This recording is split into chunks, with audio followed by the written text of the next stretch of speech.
So, ayan na guys, the moment of truth. Tchadan! Ayan ang ating cake. Cassava ube cake. Ayan na siya. Ang sarap tingnan.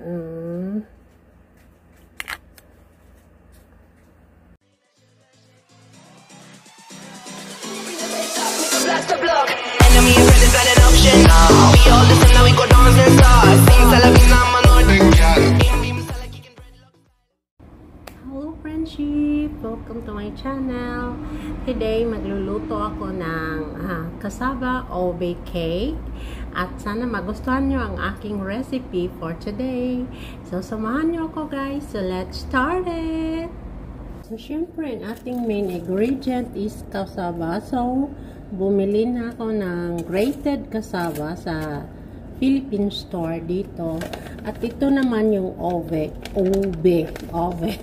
Ito naman yung ube na hindi pa siya grated pero ano ko siya, yung imi-mixer na lang para pino ang ang kanyang para pino siya. So, yun for short. So, samahan nyo ko guys. So, let's sa aking pag-bake. So, ayan guys. I-blender na lang yung yung ube. Hindi siya i-blender lang natin.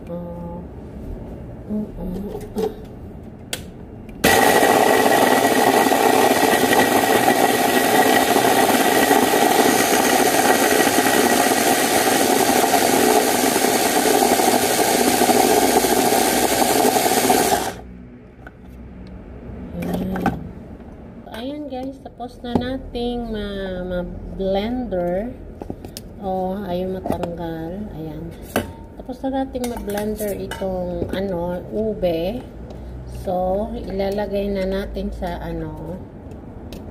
sa isang very malagkit siya guys.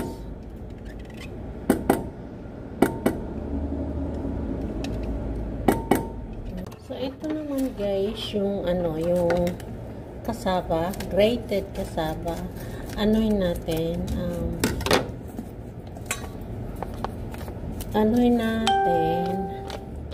tanggalin dito sa plastic. Tapos guys, pigain natin na yung tubig, ang tawag niyan, yung parang juice.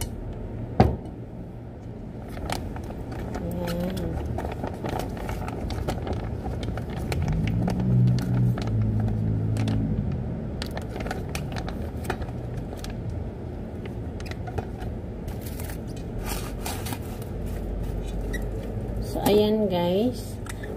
Natin na matanggal yung juice niya muna. Ngayon, salain muna natin ang cassava. Ang cassava natin para matanggal yung ibang juice niya. Ayan. Matanggal yung ibang juice.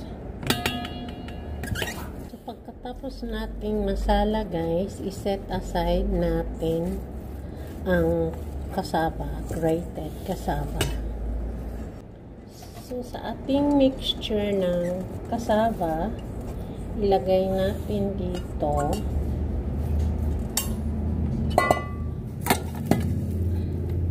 tapos ito yung gamit kong coconut milk guys. I-shake muna natin. Tapos yung kalahati lang nito ilalagay natin dito sa cassava mixture natin.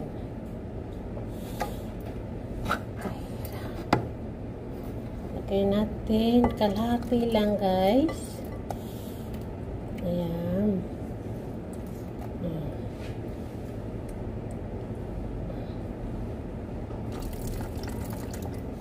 Ayan. Tapos, i-mix lang together. Wow, kainit guys. May aircon na nga.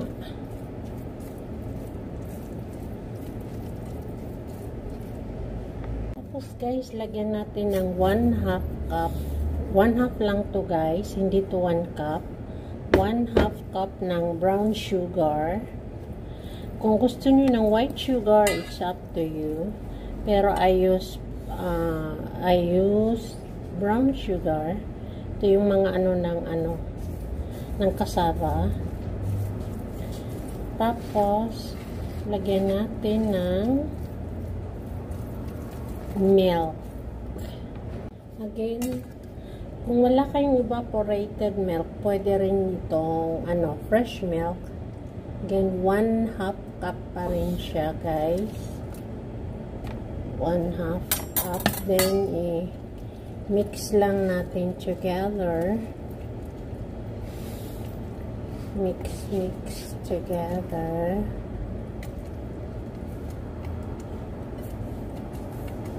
Then, lalagyan natin siya ng itlog. Lagyan natin ng isang itlog.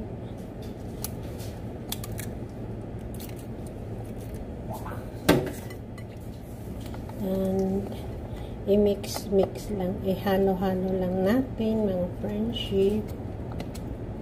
Madali lang ito.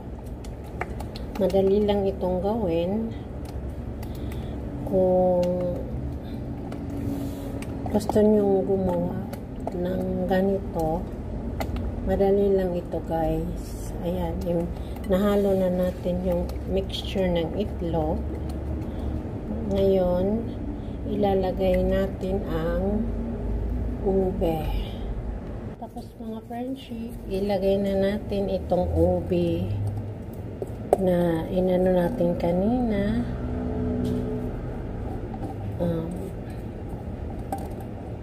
Yung grenade natin kaninang ube.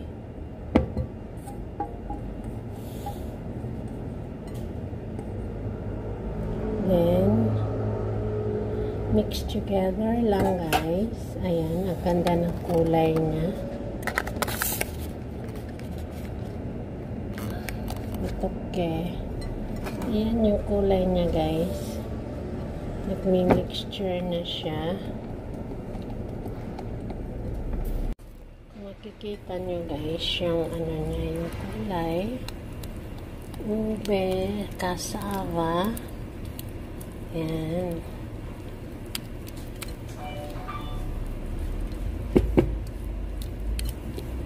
So, pagkatapos natin, i-set aside lang natin.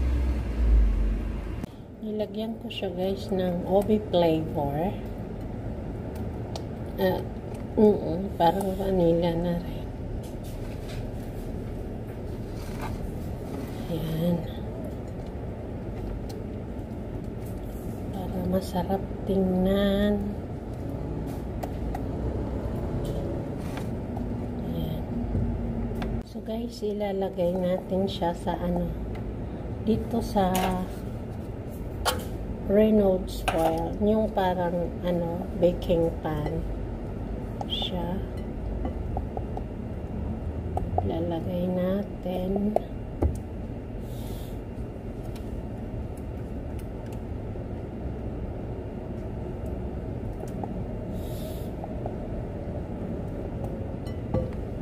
Tapos guys, i-steam natin siya. Guys, i-steam natin siya yung for 45 minutes. Luto na. Lalagay natin sa oven. Ayan pala. Ngayon naman guys, magagawa na tayo ng sauce. O sa parang toppings siya.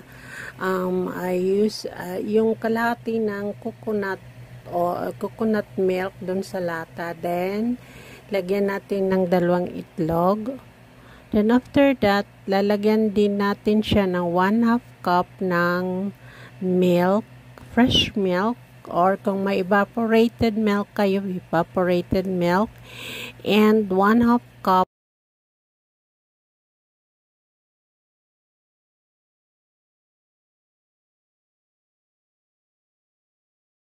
then 1/2 cup of condensed milk. Mix lang natin together. ito yung toppings natin. Mix together.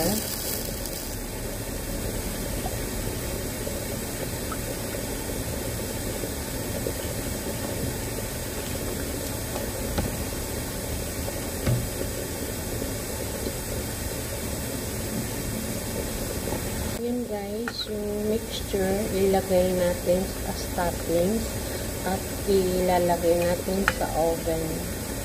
Yung reason ko bakit maganda guys yung ini-steam muna yung yung cassava at saka yung ube kasi maalasa siya guys at saka malambot. Kung i-oven natin directly, matigas siya, yung parang makunat pa. Kaya ma-advise ko i-steam muna yung cassava bago ilagay sa oven.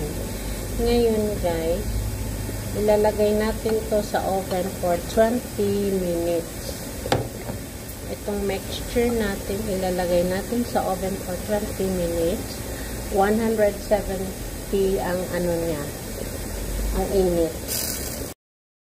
Bago natin ilagay sa oven, mag-grate po na tayo ng cheese as toppings. I use Eden cheddar cheese. So, ayan na guys. Yan, ilagay na natin sa oven yung mixture guys. At 170 for 20 minutes. Then, 20 minutes. Ayun na. Bye-bye. Ayan na guys. Ang sarap. Luto na siya. Ang ating ube. So, tikiman. The moment of truth guys. Sihiwain na natin para makita nyo ang laman niya. So, ayan na guys, the moment of truth. Tchadan! Ayan ang ating cake. Cassava ube cake. Ayan na siya. Ang sarap tingnan.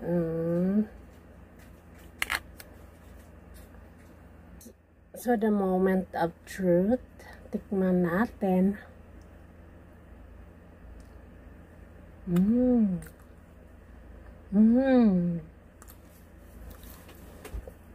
Ang sarap guys.